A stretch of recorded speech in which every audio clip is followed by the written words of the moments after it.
64ാമത് സംസ്ഥാന സ്കൂൾ കലോത്സവത്തിന്റെ പ്രധാന വേദിയായ സൂര്യകാന്തിയിൽ നിന്നുള്ള തത്സമയ ദൃശ്യങ്ങളാണ് കാണുന്നത്. തൃശ്ശൂരിൽ കലാമാമാങ്കത്തിന് തിരിതെളിയുകയാണ്. വൈദ്യുതി മന്ത്രി കെ കൃഷ്ണൻകുട്ടി ഇപ്പോൾ ഭദ്രദീപം കൊളുത്തുന്നത് നമുക്ക് കാണാം. മുഖ്യമന്ത്രി വേദിയിലുണ്ട്.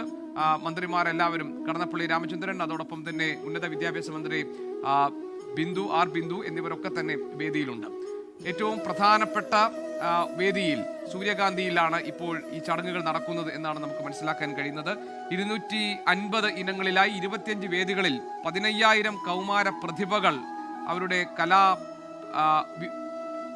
പ്രതിഭകൾ മാറ്റുരയ്ക്കുന്ന ഒരു വേദിയായി ഇത് മാറുന്നു.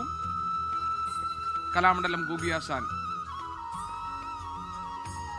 കലാകാരന്മാരും ഭരണ സാരഥികളുമൊക്കെ ഈ പ്രധാന വേദിയിൽ നമുക്ക് കാണാൻ കഴിയുന്നുണ്ട്. മുഖ്യമന്ത്രി പിണറായി വിജയൻ വേദിയിലുണ്ട്. ഭദ്രദീപം കൊളുത്തി 64ാമത് സംസ്ഥാന സ്കൂൾ കലോത്സവത്തിന്റെ ഔപചാരികമായ ഉദ്ഘാടനം നിർവഹിക്കപ്പെട്ടിരിക്കുന്നു.